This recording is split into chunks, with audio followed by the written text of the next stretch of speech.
All right. Hereby call the special meeting of the Los Altos School District Board of Trustees to order. A recording and or broadcast of this meeting is being made at the direction of the board, which may capture images and sounds of those attending the meeting. Start by calling the roll. Talio. Here. Ivanovic. Yes. Sirke. Here. Spicer. Here. Also here, all trustees are present. Would everyone please stand for the pledge of allegiance? Pledge allegiance to the flag of the United States of America and to the republic which stands one nation under God, indivisible, with liberty and justice for all. All right, moving on. D3, would any board members like to provide comment on the agenda? Seeing none, would any board members like to make a motion to approve the agenda? So I'll second. Motion to approve the agenda as presented made by Vladimir, seconded by Shally. All in favor, please say aye. Aye. Aye. Any opposed? Hearing none, motion passes 5-0. Moving on to D4, closed session reports. No action was taken in closed session. The board will be retiring back to closed session at the conclusion of the open session. So we move on to E1, 10th site update. Mr. Wallachevich. I'm excited to provide real brief updates of where we're at with the 10th site. First of all, the secret process is completed. We still are, this is kind of an outline of what we're going to talk about tonight, a little bit of a collaboration with the city of Mountain View continued, the design build process and transition, a little bit of a draft scope operations, some options in the budget, and then a little bit of some highlight of the tour that we took at Milpitas Unified School District last week. So the notice of preparation of BR was done in June of 22. It's been a very long process to get through a full CEQA cycle. The draft ER was distributed last March and finalized where we had a public comment starting on May 2nd. And then CEQA was certified at our very last board meeting at the end of June. And we filed our notice of determination, and it's been filed with the county recorder's office. The 30 days for a challenge. We have not received any challenges that we know of at this time. So the CEQA process is completed, which is a big deal for the district to do this. It wasn't like a small little project at the full school. It was a pretty lengthy process, a lot of consultants, a lot of work done by Amy, who presented at the last meeting. It was really nice to see her present, to have this project completed in this fashion. So that's just one step of the 10th site project, is getting through CEQA as well. City of Mountain View partnership. It's really been an ongoing continuous partnership with the city of Mountain View and their staff, including the design team. Lisa Gelpin helped us through schematic design and design development. All those steps are completed. Right now, we had a meeting last week talking about the joint use agreement with the city and what the operations of the gym will look like, using the fields during the day. And so on. And so it's been a great collaborative relationship with the city of Mountain View, which we appreciate. The Kohl's lease has been extended for an additional 2 months.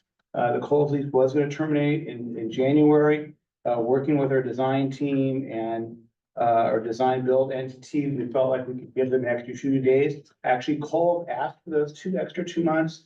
We're able to do that. And we also reached out to Community Services Agency, who's using Joanne's Fabrics as a food pantry for the community, and they also agreed to extend it out to the end of March.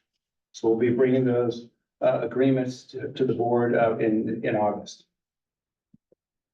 Design build, bi-weekly meetings. We're working with Block and QKA and the district and the design team to go over any big things that we need to do. We had a pretty long meeting last week of the design handoff. And the handoff meeting is all the work that Lisa Gelpin has worked on and completed. The design development, schematic design to get us through CEQA and the joint use agreement with the city of Mountain View. Now is we have to start working towards construction drawings, programming, starting to get excited about how we're going to use that site, and then we'll start working in that direction. And then also finalizing the city related discussion of turf and lights. We did put the city and asked them, what do you guys want us to do? Because that was a big part of the design, and they said we want to use natural turf, so it'll be natural grass with no lights. So that was the city's request. We tried to give them some design options, and they felt with the use of the field and what their Parks and Rec department wants to use, they felt natural turf and not having lights would be better for their program. So we said no problem. So that'll be the direction we'll be going in. in our design phase of natural turf and the lights. In your board packet were the three different options. The first option was just budgeting a scope of, based on the design development set of plans that were available at the time, is looking at what if the district just built the gym, the joint use gym, the fields. We do have to develop the rest of the site. Unfortunately, when you're doing school construction or any type of construction, half the parking lot is out there with other trees and other things. We would have to develop, put all the underground utilities in, and then be ready for future construction. So all the utilities, electrical, sewer, storm, all has to be kind of designed. There'll have to be some drainage installed and things like that. So the block construction and their design team put together a preliminary budget. And I'll talk about what's included and what's not. But this is pretty much all the hard costs and design costs to get the option one is just to do fields and gym only, no school site. So that's the three different proposals that you had in front of you tonight. And these are obviously just budgetary proposals, not the actual hard costs when we lock them in on a guaranteed maximum price. So just budgetary at this time. Second option is going to be building a 500 student school. And this would be doing all the joint use fields, building into several buildings, but up to about 500 students total maximum enrollment. This would be like a normal K-5 school, possibly TK through 5 is what we would be thinking this would be like for about 500 students, or it could be a smaller middle school as well. And then the last option is a 900 student school, TK through 8, 900 total students, and all the costs associated with doing that. And again, building a school site is a pretty big endeavor. So whatever decision we make, the design team is able to meet that. So if we give whatever direction we give the design team, I have 100% confidence that they'll be able to design and implement and build whatever we ask them to do. So that's the good thing is we do have some options and weighing out all the different costs as well. One thing I want to kind of point out is what's not included in this is cost escalation. As you know, Bay Area costs are like no other. Home costs, construction costs are just the same. In the proposal, there is some design contingencies and some allowances that can pick up some of these costs, but cost escalation every year. The Federal Reserve has talked about inflation still not super comfortable. We think the Fed might lower the interest rates, maybe not till September. So that impacts construction costs. And we know you should probably be accounting for at least minimum of 5%, maximum of maybe 10 in this climate. We do know a lot of other school districts will be going out for bonds in the fall. So there'll be competition for contractors and subcontractors. So that will also drive up some costs as well. Design scope changes are not included. So if the district decide, hey, we want to do something completely different from what we were thinking about, that's not included in this proposal. Special inspections, DSA inspector of record. School construction is like no other construction. Hospitals and schools are probably the most expensive things to build because the standards are at a very high level. The reason why the Red Cross uses schools for disaster shelters, because they're built at very strong, high standard. Since the Field Act was created in the 1930s, California school construction is very safe, but it's also very expensive. They test every bolt, every torque test, every welding, field welding, shop welding, everything is inspected, and that's why schools are very safe. But that does cost a lot of money with that continuous inspection for almost everything. Rebar is tested, concrete's tested. So it's pretty expensive to have all the special testing done. Geotechnical testing, we've done some work on it there already, but there might be some additional Division of State Architect, significant amount of fees for their oversight. Furniture, fixtures, and equipment is not included. That would be all the furniture for classrooms, special projectors, any nets and balls and things that are, equipment that's used for all schools. Program management support is not included, which is somebody to help us manage the projects. The companies that are doing the design build, they will have their own team. A superintendent is all be part of their general conditions, but the district might have an owner's rep or an outside agency helping us managing these projects and the whole program itself. There might be some unknown, unforeseen site conditions out there. When you're doing school construction, it could look like a level plot of land, but there could be pipes underground. There could be things that you don't see. So you want to have some allowances for soil conditions and things like that. There's a lot of regulatory fees, not just DSA, there's health department fees, stormwater pollution prevention plan, which is very important to protect our waterways. That is all part of the things, and then CD approval. So there are a lot of regulatory agencies above and beyond DSA that oversee school construction. And then the one thing that's, as we talk to a lot of our general contractor partners, and I've kind of mentioned this, is utility connection fees, PG&E. You need to tell PG&E maybe 2 years in advance what you're doing to get onto their schedule, and to buy long lead items like a switchgear. Some of these things have to be fabricated and made a year in advance. So those are pretty important things that sometimes are not included in construction schedules. But the connection fees alone, just with PG&E and tapping into their high voltage transformers, those are things that you have to be mindful of, and that's not included in these fees. So when you look at total costs, roughly, and Brent will talk a little bit in his master planning, about 65% roughly are going to be your hard cost, and then 35% are all the soft costs, all the inspections and fees and things like that. So very high level, but a lot of work has been done, which has been great, and then but we still have some more things to plan ahead. So really high level, kind of an estimate on some of the costs that we'll be looking at. And then want to highlight a couple things. We were able to take a tour of the Foley building last week at Milpitas Unified School District. And a nice tour, and I've seen several of these buildings in my previous district. This one was recently done at Milpitas Unified School District. This is their innovation center. Really nice, inviting opening. You see a 2-story building, all the ADA access and ramps. A very friendly place to drop off your kids to school. Really excited to see it. Many of the board members were on that tour. It was a nice way to kind of look at the exterior of what a school looks like, brand new buildings, but then also look at some of the classrooms and kind of what those look like. This is like a main office. Some of the efficiency that's of the construction of these type of buildings, you can actually have an administration building within the whole building. You don't have to have a separate standalone admin office, right? A library can be built in these buildings. You don't have to have a standalone library. I know during schematic design, that was some things that were in some of the Gulfins drawings that we're not married to that. It was just a concept. And so part of the efficiency of design is you can take one building and you can use it for multiple uses, which is, I think, is super critical in the schools that we're building today. 21st century schools have to have that flexibility. This is an example of an exterior of the outside corridors. Very safe. One of the costs is always expensive are elevators. If I ever retire, I think that's gonna be the position. I want to get an elevator repair person. They make a lot of money, right? But they have all the staircases and things.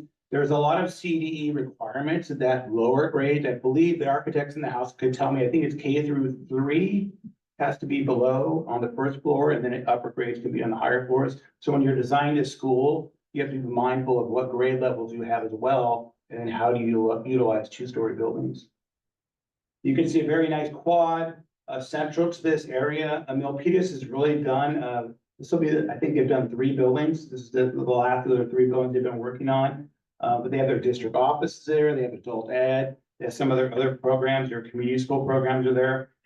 Full classrooms, multiple uses, lots of flexibility in the design, which makes it really critical. When you're building a brand new school, you want to have that flexibility. This is a neat classroom. This is their STEM lab, kind of a maker space for robotics and for other type of STEM activities. You can see on the ceiling, they've got these drop down electrical cords that pull down on reels. And it's really neat. So if kids need to plug in equipment to things, boom, they just pull the reel down, plug in, do the work on these nice workbenches.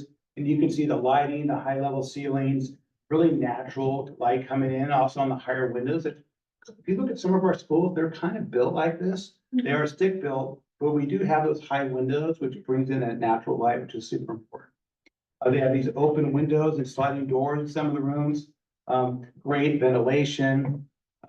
They use the VRF systems of refrigerant flow, and it's just much more efficient systems. And they've really perfected these designs. I believe Block has done about 26 of these buildings throughout Northern California. So they've really kind of got the design kind of worked out. Again, this is another picture. We can see the windows up high. The students are in this classroom. You can see the teacher. They've got technology. They've got kind of flush mounted flat screen TVs. They can also do projectors. So whatever the district standard is going to be, that's what you can design the technology in the classrooms. And then this is a neat picture. You can kind of see that this is a larger classroom, but it's actually 2 rooms. And there's a folding accordion wall that is very soundproof on both sides. So you could actually have 2 classrooms. And then if you want to have a group activities or bigger groups that have 2 classes together, or it could be your maker space. It could be your art room, your music room, your breakout room. And you've got this accordion wall that opens up and closes. They can have like a cloth fabric on it. And then you can see this wall is closed off. They can actually have the whiteboard material on it. And so if you're a teacher, you can have your teaching station. You can have a wall on the side for a whiteboard. You can maybe have an open. So ever how you want the building design, that's how the level they can go to. You can see the natural LED lighting, great ventilation, speaker system, all upgraded fire alarms, bells, everything. Really a nice, inviting classroom. It was very impressive when you think of, you see all the structural steel and you think, oh, it's not gonna look that great. It actually looks really nice. And it's very functional as well. And that's really all we really have was a nice tour. We wanted to thank Block and QKA to meet us out there, take us on a tour. Before we had a meeting on that side of town. So it's a nice tour. I'm here to answer any questions. But again, if you want to take another tour, I know that Fremont Union High School District has a building that's close by in Sunnyvale. We can take a tour of that one as well. If you want to see a different kind of layout. But the buildings are very similar and just about the functionality as well. Thank you. If anyone would like to provide public comment on this item, please submit a speaker card. Do we have any clarifying questions from board members?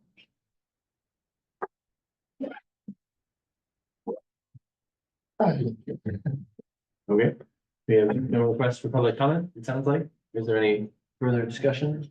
I just have a quick question. Has the window closed for BCS to offer any input on the design? We're gonna, that's a great question. And we are putting together, we do have the bi-weekly meetings and we've been kind of going over just getting the cost of the different options available. But we really are trying to really start design. We have a meeting this week. And the idea would be to really get this process started. We would like to start full programming of how the site's going to be used. We are going to have a meeting with the city to talk about the joint use fields programming. So that's one part of the design. But then the user groups for the campus building has to be talked about, and we'd like to get that started this week if we can. The sooner the better. And as one of the slides I talked about was escalation. The quicker we get this project out for design, you minimize cost escalation, because then you can get things locked in, ordered early, long lead items, but then also help the contractors, is once we get into DSA design, there's more unknowns. Right now, this is a high level budget. There's still a lot of unknowns. But as we get further in the process, it gets the design tighter and then your budget gets tighter as well. Thanks, Eric. What, you mentioned user groups moving forward. Can you say a little bit more about who's going to be involved in that? Sure. Well, the user groups for the joint use fields would be, whatever school is going to be there, how would they use the fields, the gym, what type of events, basketball, volleyball, things like that. What would PE would use the gym for? And then the city, what programs they would use the gym for? Are they gonna have adult volleyball? Yes, pickleball is pretty popular. And those are the type of things, like what is the use of the gym and all those fields before, but then also for the school. Because if they say, hey, we want to offer STEM for 7th grade, that might look a little different than they might do STEM actually in a 3rd grade class, and they might not need a separate STEM lab. Mhm. So it's all based on what the user groups are going to be. Most standard classrooms for your regular elementary, 3rd grade, 4th grade are going to be pretty similar. But then a lot of it's going to be a lot of the breakout spaces, what do those look like? Art rooms, music rooms, choir, science, any type of more specialized instruction, like a foreign language classroom might look pretty close to what an English classroom looks like. But math might be a little different. Some of our classrooms over at Egan they do a program, and Carrie has to remind me, it was like the four corner math, where they have math, and they're doing math. Yeah, 360 math, okay, thank you. But it's like 360 math, so that's a perfect example where you've got this exciting, innovative math program, and you're working on 4 different whiteboards. You give the teachers, you've got kids working on problem sets, and that's like a perfect example of that room. If you know how you design it, you might want to put, okay, we might put a different surface on this wall instead of a tackable wall board or something like that. We might put whiteboards up. So that's a perfect example of having those user groups involved and how they're going to use the school in the design. Can I ask a follow-up to Brian's question? So those user groups would come from our schools then? Like you get like teachers, principal, parents? Yeah. Okay. And then for Bullis Charter School, you would hope it'd be their principal, maybe a board member, maybe some of their teachers, that for sure, maybe somebody from facilities, right? So you want to get as many cross-sectional people, and I always get who are the key stakeholders and decision makers, because you want to design that works best for them. So you'll be extending that invitation to the BCS? Yes. Thanks, Eric. Just a quick comment. I'm very nervous, the lack of specificity. Specificity. Yeah, thank you. That on the exclusions. But I'm not sure that you can do much more now to be more accurate.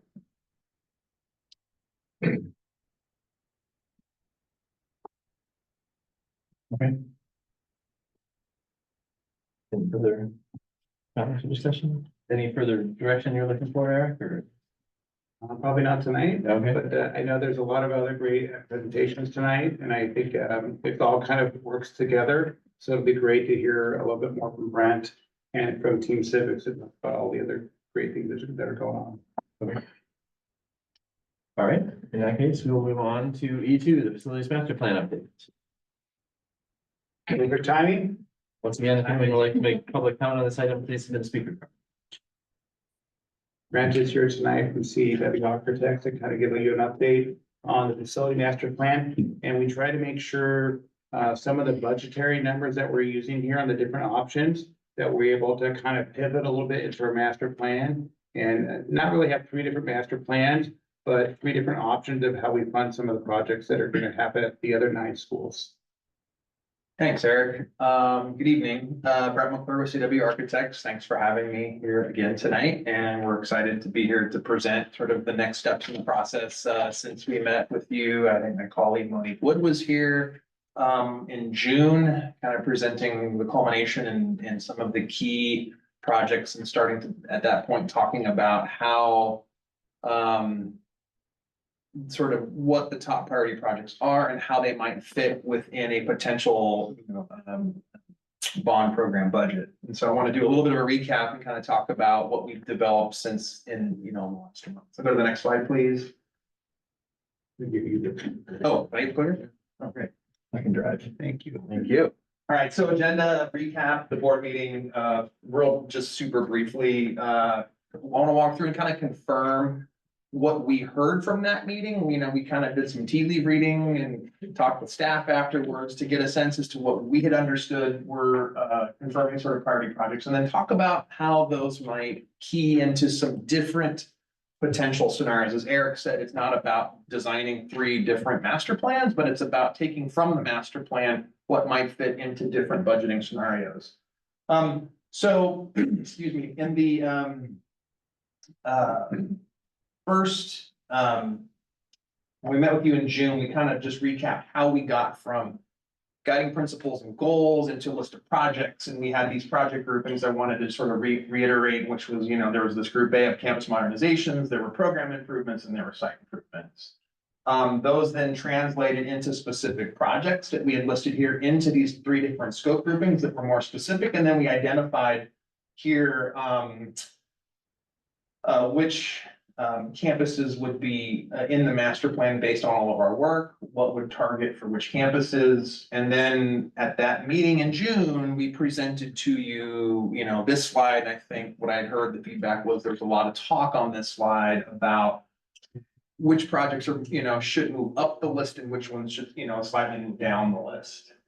And looked at different scenarios. And so what I wanted to do was based on, this list here, that's sort of out of order from kind of what was developed in that meeting, is kind of walk through and talk about sort of different, we're gonna call them kind of priority groups, if you will, that we understood. And obviously, the first one is what we're calling campus modernization. So this is renovation work that's specific to the permanent buildings, not the portables. And it's focused on these 6. We isolated and identified these 6 components, HVAC, lighting, classroom AV, fire alarm roofing, repairs, and then exterior painting as sort of key targets. So, carpets in decent shape and some other things. And so that's, those types of things were not, part of this grouping. And then we got into what we understood as sort of, priority group number 2. And what we have identified here, is what we heard from the June meeting. And we kind of listed these in sort of priority groupings of A, B, C, and D. So in priority group 2A was really identifying the middle school model. The middle school model consists of, just so everyone's clear what that scope is, that's adding additional classrooms for the 6th graders at both Block and Egan, and then also either renovating, expanding, or replacing locker room space on those campuses. We identified multi-purpose buildings specific only to Oak and Santa Rita, was B. C was the music building at Egan, replacing that portable that's right off the parking lot as you come in the front. And then D was what I'm gonna call priority kinder TK. We had identified in the master plan a new TK wing at like every single site, which is part of the master plan, but in working with Superintendent McGonigal and staff and Eric, we looked at what sites have the greatest need and priority, and there might be other sites that we could solve TK needs, kind of just with some shuffling of some existing classroom space. And so the ones that we identified as the highest priority was new wings at Almond and Santa Rita, and then performing a renovation at Oak to make that TK kinder a successful solution. And we heard at the June meeting sort of a group 3 of scope, and that was new classrooms at Gardner Bullis. And that's replacing, the portables in the back, including the restrooms. We heard what we're calling sort of priority libraries, or some of the campuses that have the greatest needs as far as libraries that are in portables, and that's at Oak, Loyola, Santa Rita, and Springer. And then lastly, we're calling priority innovation labs, and that's at Oak and Santa Rita. The reason those were identified is because if you think about at Santa Rita, especially where we have like a multi-purpose building that was identified, there's a library in that corner. Figuring, juggling some of those pieces around in the plan will require us to likely touch those spaces as well. So all of that culminated, we kind of reorganized the list to here, and I want to talk about, excuse me, the costs for a second. And I think we touched on this in the June meeting. We've talked about it before as well, I think during the study session. And that is, when we say project costs here, these are the costs that we've estimated to deliver that as a standalone project in today's dollars. Okay, so what's not if you were to add up whatever combination of the numbers that are shown here, we would have to tack on an extra approximately about 35% to cover bond management fee costs, in-house staff costs, escalation, temporary housing, and so on. So when we look at, when you think about moving pieces around and rejiggering numbers and whatnot, how do we add this up to 350 or some number thereof? We have to think about taking these numbers and then augmenting them. All right, so what we did was to try to help today's discussion and with the charge that we got from the district to kind of help you, I think, get to a point of moving forward, is really kind of taking that priority list that I just walked through, starting with number one, and then going to two A, B, C, and D, and then going into three A, B, and C, and then finally, to see how far we can get with different tallies of numbers. And so, and the idea was, well, how much, if there's each of these like little, was trying to pull off the fundraising bucket thermometer that you see for all of the foundations. So I can't take credit for the graphic. But is to have, a status line of $350 million for like a future bond. And then if we allocated, now these are approximate numbers, but if we allocate approximately, in this case, about 145 million for the 10 site, and then 100 million is a different scenario, and then about 50 million for another scenario. And it's to try to see what scope do you get or do you not get, and to kind of help you make some future decisions with the program. So if we allocate approximately 145 to 150, we get obviously all of the modernizations. We get the middle school model and we get the multis. Now, the numbers that are shown under here are the project costs. So if you augment these by 35%, it totals about $205 million of bond targets. So that's a little bit of confusion maybe with the numbers if you're looking at how they add up. That's why I was explaining this here, these numbers here, project.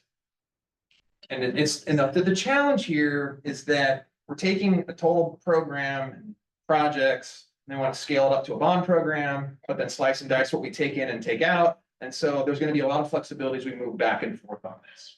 But if you just, the idea is that if you take the numbers that are within each of these little slices and increase them by about an add-on about another 35%, you're going to get approximately $205 million. So that gets you, and so this we're calling it scenario A, about this much money for the 10 site, and then you get all the mods on the main buildings, the middle school model, and the two multis. If we jump scale and say, all right, well, we're going to do a little bit more here and then have a little bit less at the 10 site. That was sort of the next tier that we just kind of hit. And what that gets us, it gets us the music classroom at Egan, it gets us the priority kinder TK, and it gets us the classrooms at Gardner Bullis. And then if we stay at this level at 250 and we jump scale one more time and have, these are not to scale, sort of what graphic could fit on the slide, we then can get the libraries and the innovation lab. So we get the rest of the group 3 scopes. Now, priorities can change and we can pick and choose different things, but this was trying to get us based on what we heard at the June meeting and just kind of going down the list in order and then seeing how they might fit in these 3 different scenarios.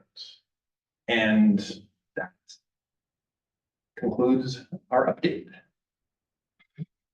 Thank you. Thank you. Any clarifying questions from the board? I have one, if you don't mind going back, just for clarity, a couple of slides. One more back. So on here, under priority innovation labs, you have Oakland Santa Rita. Yes. Then on the next slide, under 3C, it says all campuses. So I just That want is a typo, and that's so the clarification. 6.2 is the. Yes, that's correct. Thank you. That's what I figured, but I just wanted to make sure. I'm sorry, what is the correction? So Correction. yeah. Oh, sorry. I was gonna say, priority innovation labs, we're not doing 9 innovation labs for 6.2. This should not say all campuses. I think this was a copy over from an earlier. Okay, so this is just, This is just Open. Oakland Santa Rita, okay, right.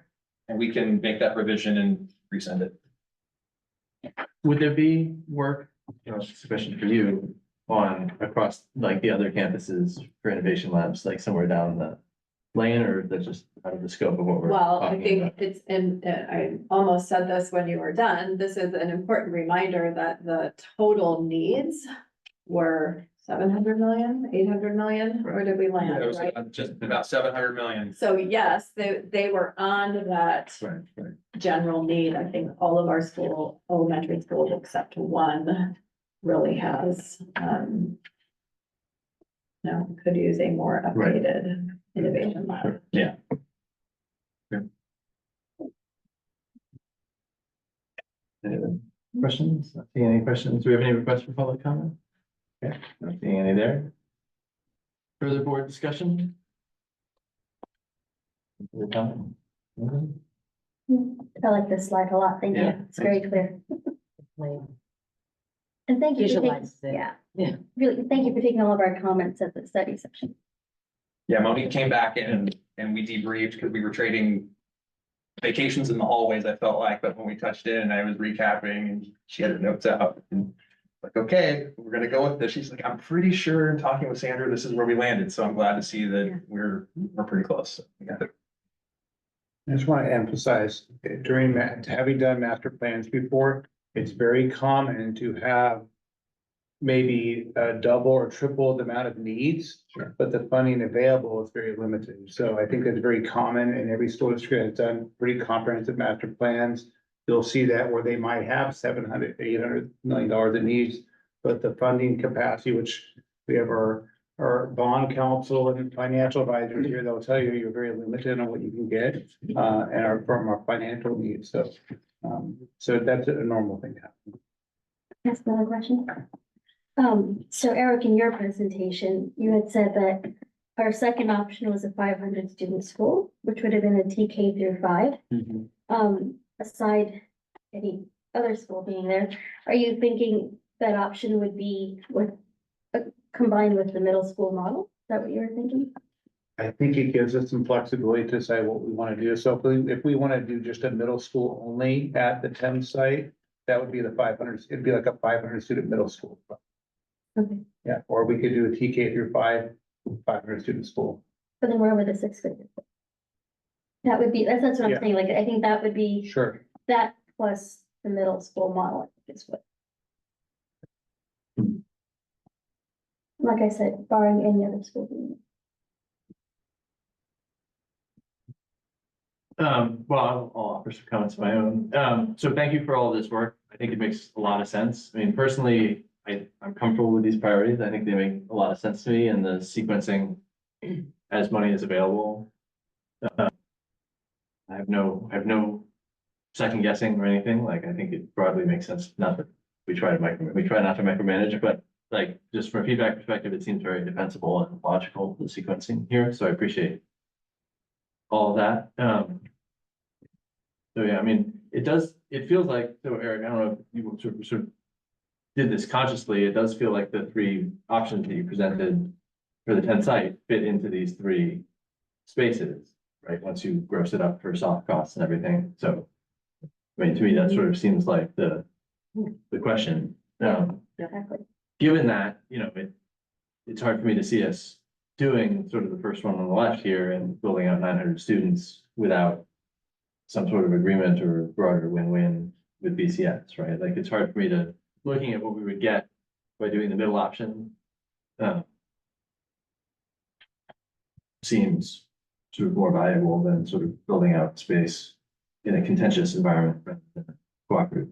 So I'm just offering that comment to the universe as a whole. Yeah, and I think during the design of the 10th site, we're gonna be very mindful of, usually you want to start construction from the back of the property and work your way out.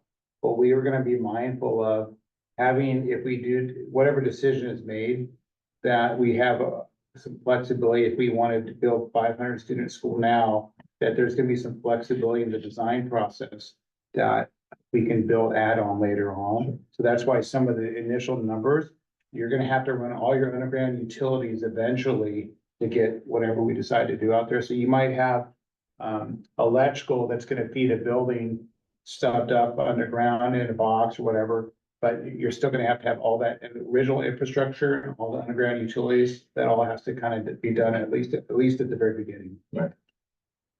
One thing that's not in your presentation, I don't know if you have information about it, is timing. How many years out are we looking for these various different options? You don't have to answer the question, but I'm just pointing out that the timing is not in your presentation. As far as Sequencing is in. the Yeah, no, presentation. that's not part of the master plan. We planned for an approximate, duration of overall time, anywhere from 7, 8, 9 years possibly. And I have to go back and check the notes. But that's just to build that school, like an average cost of, estimated inflation to figure out what those numbers would be. The reason I'm smiling is that because in COVID, in China, they built a hospital in 2 months. Yeah. We're not in China. One of the things that we're always mindful of, Dave and Makiko could point out is you have to have the cash. So you can't go out and sell all, be pretty tough to sell $350 million all at in one sale. You have to space out the cash. But then also to keep your tax rates where they have to be. But then you also have to be able to, how much construction can you manage all at one time? And then also, how impactful is it to have all of your campuses all torn up at the same time? Yeah. So you have to kind of phase construction and some of the project phasing, like if we do a certain building, that building has to be demolished first. And then whatever program within that building, you might have to move them somewhere else temporarily. And so there's a lot of sequencing. And so once we get further down the road, there'll be some bigger planning meetings and programming of how the whole program would look like. Yeah. Because we might say, no, we should probably actually build this innovation lab should be done first at this school or whatever, right? Because it's based on what makes sense. So yeah, there's a lot of planning that has to be done involved in this. But I always am very mindful of construction costs. You want to build as quickly as you can in a reasonable manner to save on construction costs, because everything will go up. So the quicker you build it, but then you also have to manage the cash and be able to manage your debt service. Well, So I think Brent is coming back and what did we decide?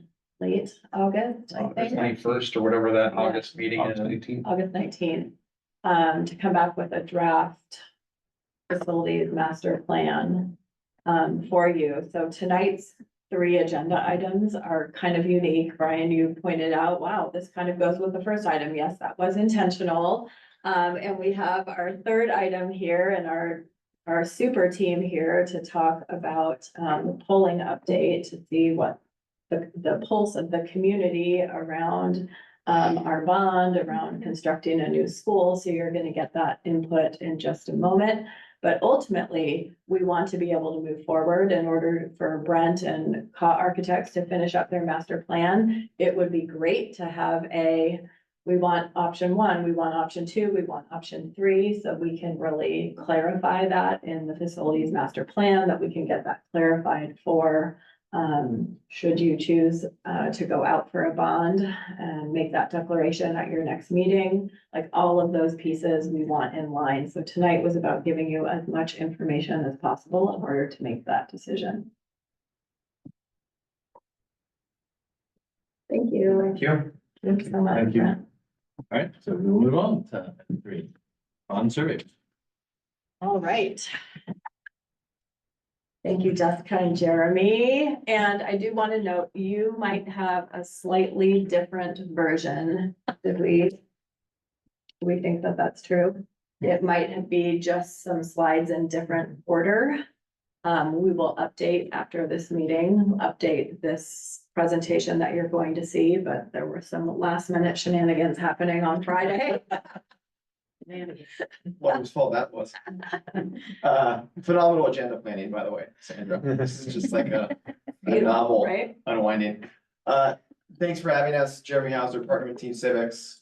I'm joined by the full bond consulting team here tonight to talk to you a little bit about the steps we've taken thus far in the process of placing a bond on the ballot potentially this fall, reviewing some poll results to see the feasibility of a measure. And then we're gonna come back and we're gonna talk to you all about recommended ballot language and next steps, because the deadline to qualify for the ballot is August 9th. So a little under 2 weeks from now. But to start, just kind of want to reorient ourselves to what we have done since we last spoke. So you all remember we conducted initial polling on the feasibility of a Prop 39 bond measure in March of 2024. I think unsurprising to all of us, the feasibility for that measure was right at 55% threshold. We've done a lot of research here in your district, and whether we're looking at a bond or a parcel tax, it always seems that we're right there at that threshold. So we took the findings of that poll to do some community outreach and engagement since then. We sent out an informational mailer to every registered voter and parent in town, in all 3 towns in your district, to get some more feedback from them, some anecdotal feedback about your facilities needs and how a bond may address those needs. District staff conducted extensive stakeholder meetings to get some feedback one-on-one. And as you all just saw, you've been undertaking a facilities master planning process to kind of understand the dollars and cents of looking at a bond measure. We then, late last month and early this month, did a tracking poll to help refine what we might put in front of the voters this fall. I think as you all saw from that previous presentation, there is a lot of description that goes into a $350 million bond proposal. But on the ballot, we get 75 words to describe that. And really, we get about half of those words to actually describe the intent of that measure. And so in this latest iteration of polling, we actually used some variable ballot language to help understand community priorities for funding in your district, right? And really looking at improvements to existing schools, and then also improvements to existing schools and to a 10th site. And so we've looked at the difference there to see if there's an impact, really just to better understand how your community is interacting with this issue and looking forward to a potential bond in the fall. And as I mentioned, the deadline to qualify again is August 9th. So at the end of this presentation, we're gonna be looking for some direction from you all so we can come back next week, a week from today, with a final resolution that can place a measure on the ballot this fall. And with that, I think I will kick it over to Jessica to walk through the numbers. Thank you, everyone. Nice to see you, Jessica Bolsky-Sanchez with EMC Research. So indeed, we did a tracking poll. Here is a quick summary of what we learned. But first, just reiterating some of the notes that Jeremy mentioned, we did see in that baseline poll conducted back in March, support in the poll was right near 55%, which is the threshold needed for passage. We factor in the margin of error, which it was at the time about plus or minus 4.9 percentage points. And so we know we're kind of either at the passing level or not at the passing level based on those results. So we wanted to do some further exploration of voter priorities in this tracking survey. And we did that by testing two different potential ballot questions. We used a split sample methodology, which means that we were able to achieve 500 interviews in this tracking poll. We split those in half. So respondents were randomly assigned into either split A or split B. And both splits were demographically matched. So both representative of likely November voters here in LASD. And so we tested two ballot questions, one of very similar to each other, both testing the same potential bond amounts, but one kind of a little more focused on existing schools, another more focused on construction of new facilities. So with that, few notes about the methodology of this poll. As I mentioned, we did do 500 interviews with likely voters. That was our target, not the number we reached.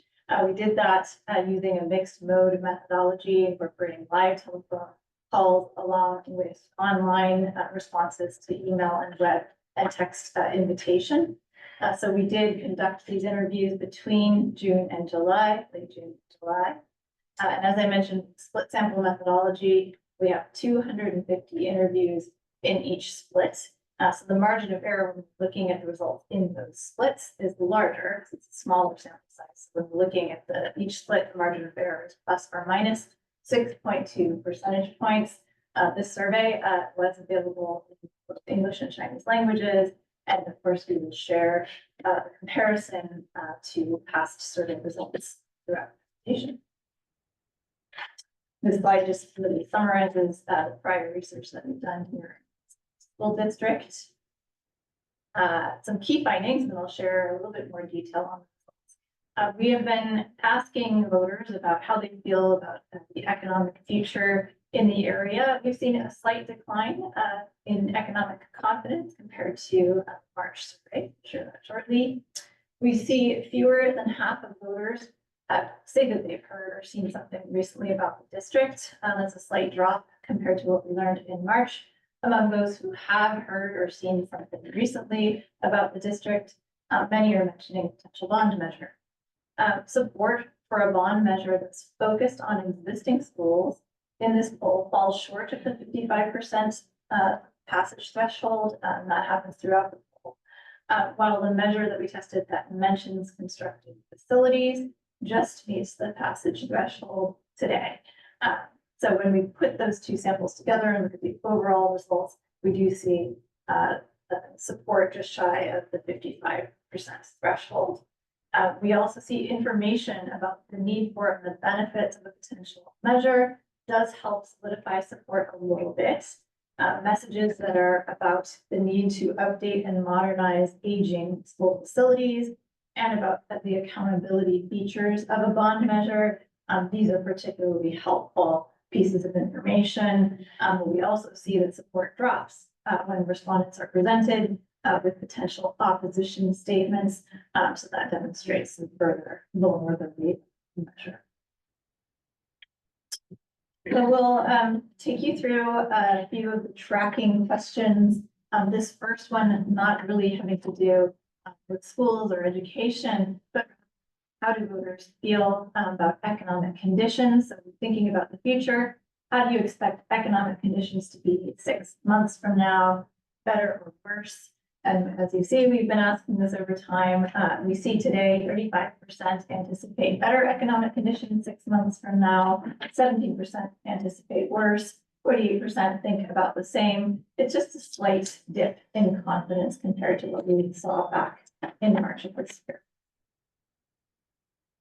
And here is a question that you'll recall we've been asking over time to help us understand perception of need for additional funds for the schools. Would you say that the elementary and junior high schools in the district have a great need for more money, some need, a little need, or no real need for more money? And once again, we've been tracking this question over time, and we've seen pretty consistently that just under half see at least some need for additional funding, and the same is true in this poll. 9% seeing a great need, 33% some need, but 21% little need, and 23% no need for additional funding.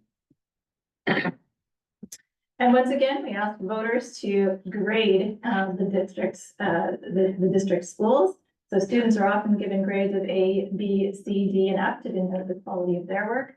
Suppose the public schools in your community were graded in the same way. What grade would you give the Los Altos School District?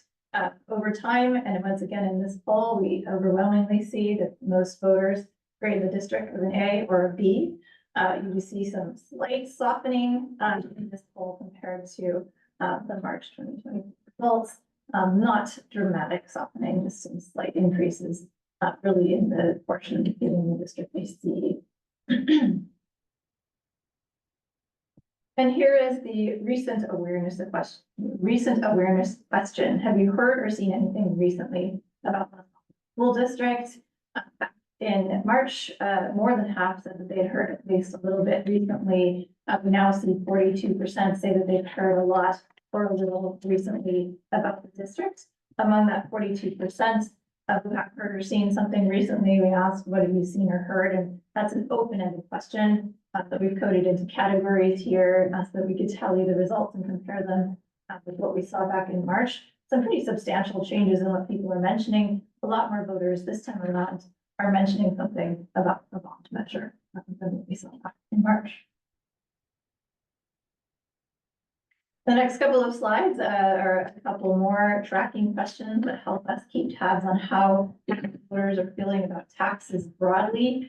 So this question is asked as do you agree or disagree? I would never vote for a tax no matter what the money raised would be used for. We've seen very consistent results over time on this question. Just a slight uptick, although if you factor in the margin of error, not a dramatic uptick.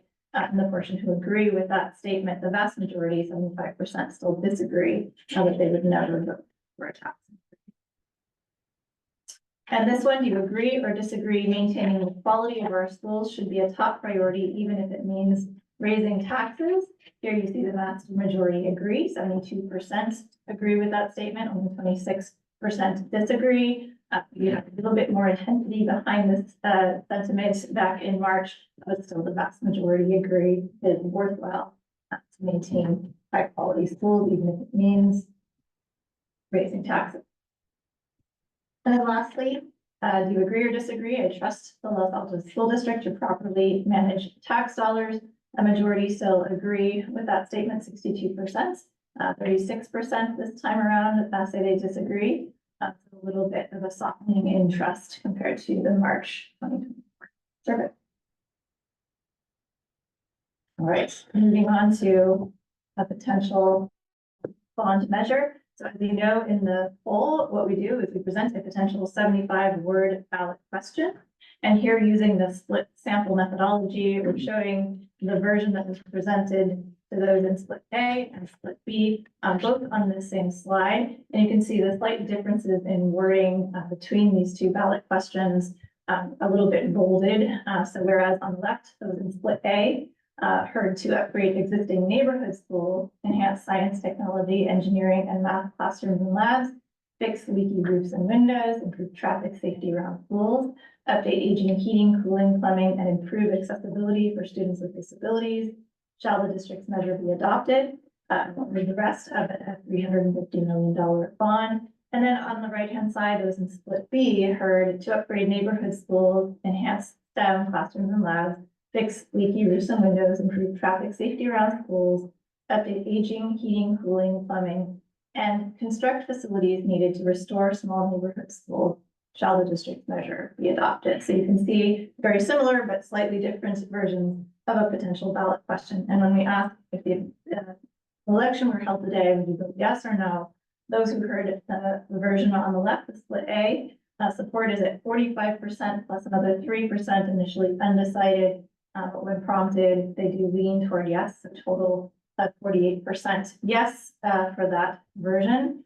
On the right-hand side, those that heard the version that includes constructing facilities, initial support at 54% plus 2% who lean yes for a total of 56. So that version does just exceed the 55% threshold, although keep in mind the margin of error is about 6 percentage points. And then here you can see the overall on the far left. So when you combine split A and split B, again, this is the average of the combined versions. So even the different versions, overall, we're just below 55% total support for a measure. And then really quickly, a lot of text on this slide that I won't read you, but on the far left is the ballot question that we tested in the baseline survey in March. There were 400 interviews there. Interestingly, total support was at 56%, including leans, which is identical to the total support for the split B version of the ballot question in this poll. So in the next part of the survey, we offered more information that you would hear potentially about the benefits and the need for a bond measure, especially highlighting the age of the schools, the need for repairs and updates for safety and to prepare students for the future, as well as the accountability features that come along with a bond measure. After those pieces of information were presented in the survey, we then asked, again, given what you've heard, how would you vote on the measure? And respondents were presented with the measure again.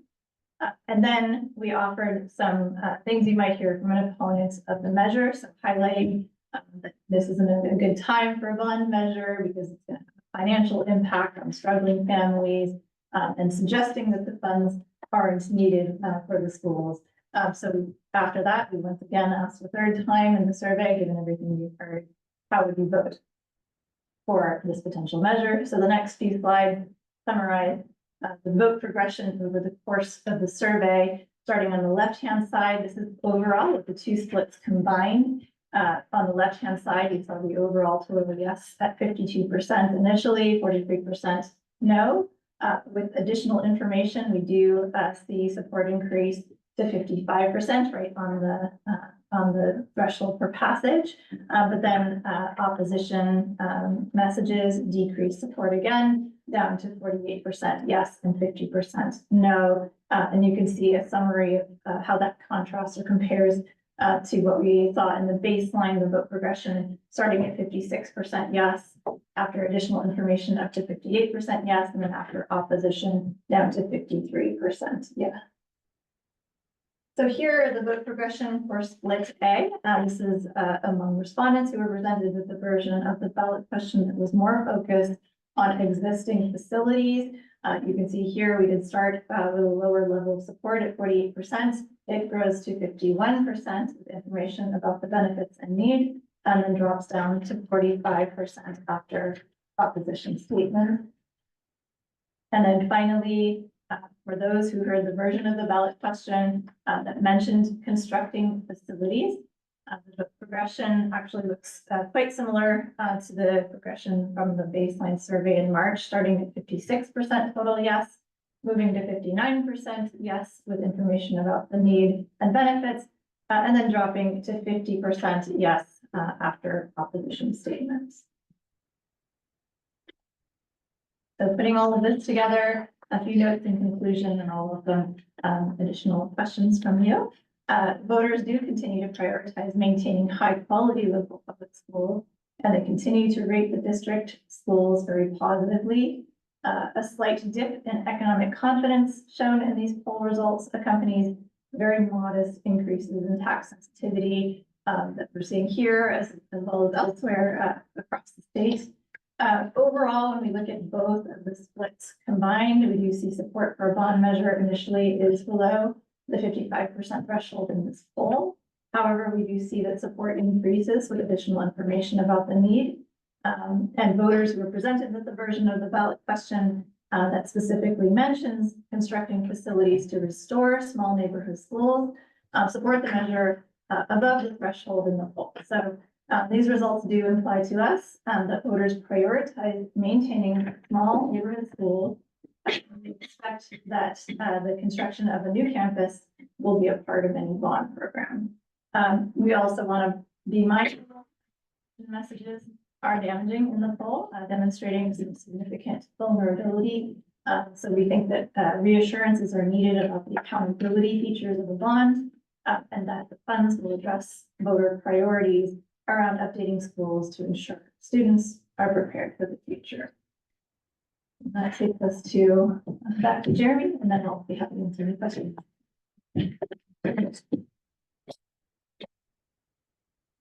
So is there a path forward for a bond measure this fall? Yes. Is this an easy path forward? Not necessarily. I think we probably knew that before we put this poll in the field, and we know it now that we have data back, right? But I will remind you that as a Prop 39 bond, you are limited in the elections that are available to you to pursue a measure. So if you were to not go forward with a bond this fall, your next election available to you would be in June of 2026. That would be the earliest you could put a bond measure on the ballot if we did not do it this fall. There will also be an opportunity in November of 2026. If you did not choose that, you'd be looking at 2028. So we've got a pretty limited timeline here where we can put something on the ballot and really put this question to the voters in the community and have them weigh in and decide. So taking all of that into consideration and looking at the numbers that we saw in this poll and in the previous polls and historically in your district, we are recommending that we do move forward with a measure. And we are recommending with language that is similar to that split sample B that Jessica walked through in the results. So with your direction, we would be coming back to you all next week with a full resolution that would call an election this fall. Resolution would be pulled together by Katie Dobson, your bond counsel, who is here tonight, with many different components. And we've highlighted what we think are the three most important and visible components so that we can get direction from you all tonight on those. So that when we bring something back next week, it reflects your direction. The first of those is that key 75-word ballot question. That is the one thing that we know for certain everyone who votes in this measure will read, right? They're going to circle the yes or the no bubble right below it. So this is the 75-word statement that we are recommending. To upgrade neighborhood schools, enhance science, technology, engineering, and math classrooms and labs, fix leaky roofs and windows, improve traffic safety around schools, update aging heating, cooling, and plumbing, and construct facilities needed to restore small neighborhood schools. Shall those Alto school districts measure authorizing $350 million of bonds at legal rates be adopted, levying an average of $30 per $100,000 of assessed value, approximately $20.3 million annually, while bonds are outstanding with citizens oversight, annual audits, all funds for local elementary and junior high schools.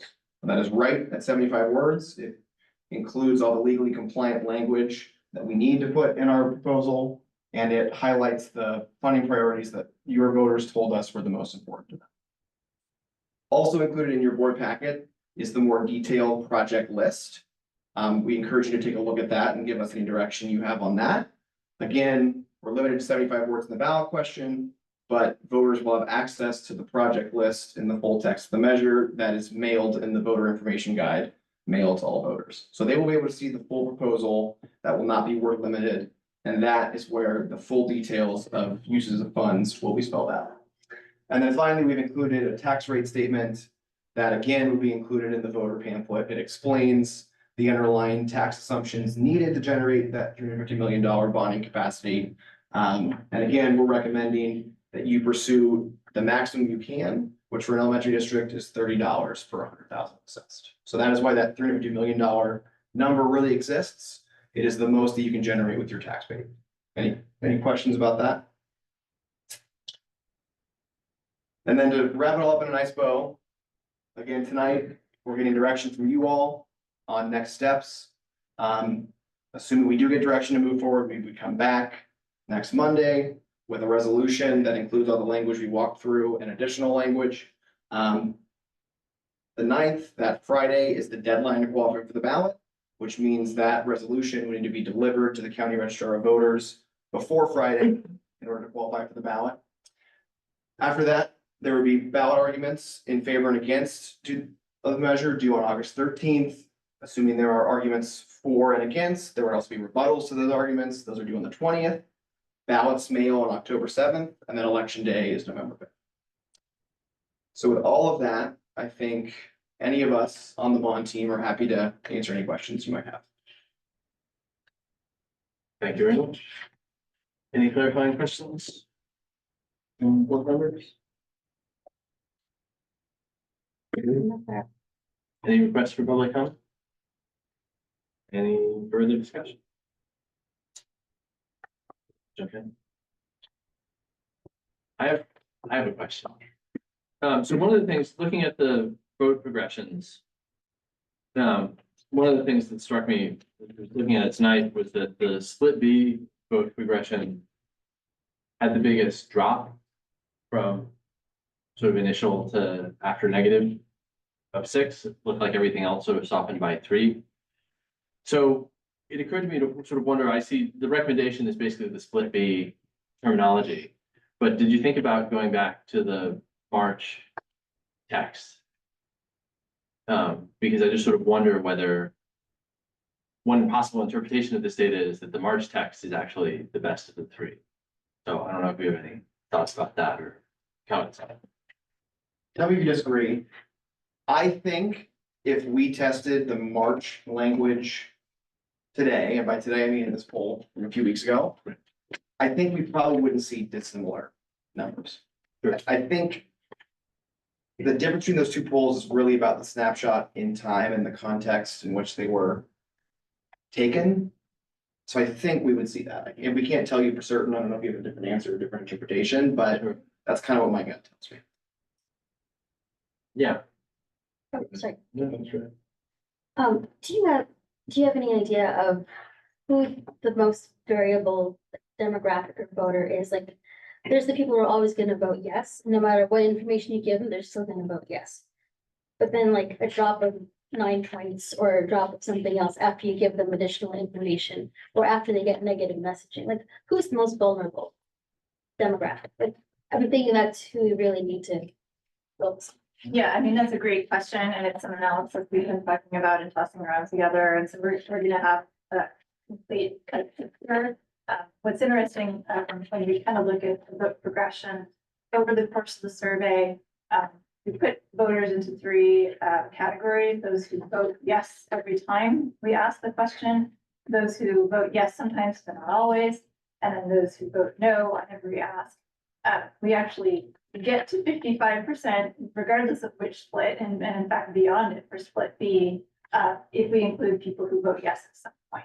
So there is a significant chunk of voters in the middle who are kind of bouncing around between yes and no or undecided, and so they do represent wide variety of demographics. So we're gonna have to make sure, regardless of demographic, that we're communicating about the benefits of the measure. But that said, it's something we're taking a close look at. We have to follow up more data in detail on that.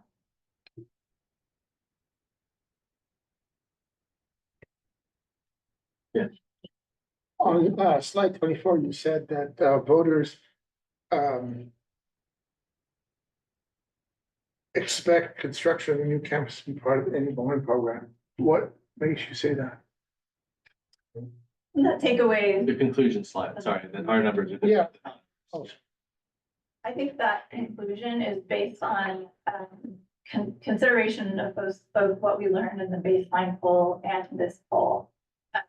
Results of the baseline indicated that the highest priorities of voters were centered around updates and repairs and upgrades to existing schools.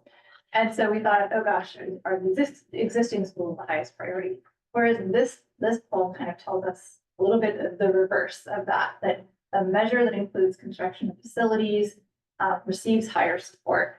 And it is beyond the margin of error in terms of the difference in support between the two options that we tested. And so what we think, our takeaway is that even if the highest priority projects might be around updates to existing schools, a measure that includes the specific mention of constructing facilities gets higher support. And so our takeaway there is that there's an expectation, there's higher support for a version of the ballot question that does mention constructing facilities. And so that's where that takeaway comes from.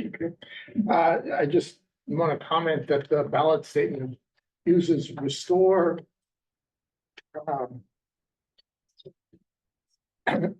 What is it? What's it? Construct facilities to Yeah. restore small neighborhood schools. Yeah, so I don't know what that means. Personally, I like the word preserve, but What's that? I like the word preserve. It acknowledges that we have the small schools. But can I ask, are you finished, by the way? Yeah, I mean, I view that as a significant weakness in your ballot statement. Can I ask a follow-up question to Vladimir's first question about construction? So do you think, I mean, you probably can't do this kind of analysis, but do you think that people being more in favor of constructing new facilities because they're expecting perhaps BCS to go there, and therefore we don't have to give up one of our existing campuses? Like, is there like further thought?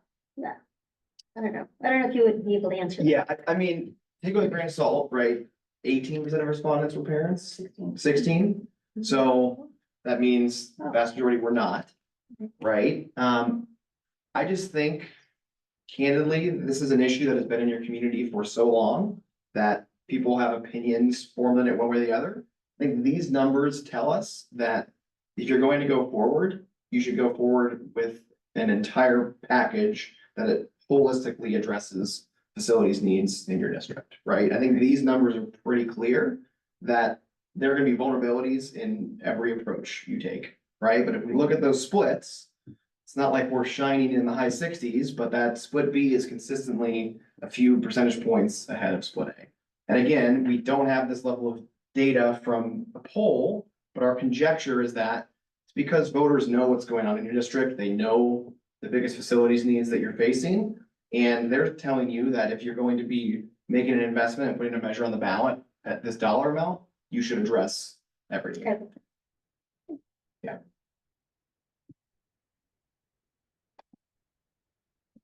I like your suggestion of preserve instead of restore. I think, I echo, I share Vladimir's concern that clause is a little bit of word salad. It's hard to explain and hard to tie directly to the projects that we're talking about. I think preserve goes a long way to addressing some of that. Because I think it more directly talks to what the alternatives would be if we didn't pass this bond measure. That sort of leads into an explanation there. I just like that it acknowledges that we do have small neighborhood schools. You want to stay that way. Junior high school. Yeah, Except for junior. Well, that was, so that, I mean, I that, think this is. well, that motivated my question earlier a little bit, that like, if I actually preserve, in the March text, it said straightforwardly, construct facilities to relieve junior high school of traffic, which I thought was at least sort of clear and that's why, I preferred a little bit that version to the split B version. And so, because I mean, the junior highs are not quite small neighborhood schools, they are. Whereas I think if we change the word restore to preserve, then I think that leads into telling the story of like, well, if we don't do this and we don't build the 10th site, then we're gonna end up having to disseminate BCS across 3 or 4 campuses, the way we talked about the last time we went through Prop 39 process. So I think it speaks a little bit more directly to what the alternative is. And also, I think, speaks a little bit to what I perceive to be the current desire for stability in the community. I like the word preserve for that reason. And keyword. The other significant weakness to back all of the ballot measures is there's no, I'm sorry, I don't have the project list in front of me, and I don't know if the project list specifies this or not, but there's no order that's being specified. Do this, then do this, then do this, then do this. So, an issue. Be uncomfortable with that as part of the project. I think having all the projects on the list makes sense to me. Giving them this is what they will be done. Doesn't give us the flexibility to address problems. As I said, I think that's a significant weakness. And Right. Well, I think that's why the goal is to have the facilities master plan come back to us in draft form and for us to finalize it sometime in September, probably, so that when we're selling it, so that we can tell that part. I think it's just not, it's not gonna be done in time to get it into the bond market or into the ballot statement. But as we're selling it to the community, we'll be able. It would always be better if everything was done a year ago. Yeah, and I will say I haven't personally seen that level of specificity written into a bond measure language itself, simply because a lot of this is built on assumptions, right? The tax rate is built on assumptions on AV growth, right? And I think while voters are voting on this measure in a snapshot in time, if it's approved, it's gonna unfold over the decade plus, right? And we want to make sure that we are writing language for you that is specific enough so that your voters understand that you have a plan and you're addressing that plan, but also gives you the flexibility to make sure that inflation rises up or drops, or, enrollment changes or whatever it is, that you have the flexibility within some pretty specific parameters, from that project list to, provide the best service model and educational model you can for your community.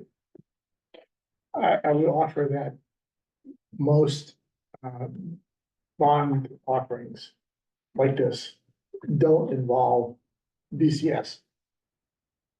And so that makes a huge difference to, if I were just trying to get a bond measure passed, I would do things one way. If I have to deal with BCS versus community schools.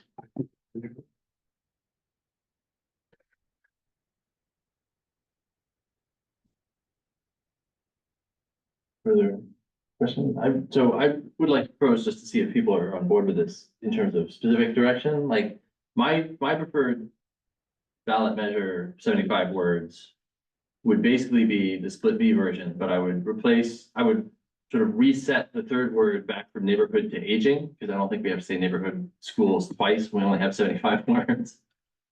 And then change restore to preserve with Shelley's suggestion.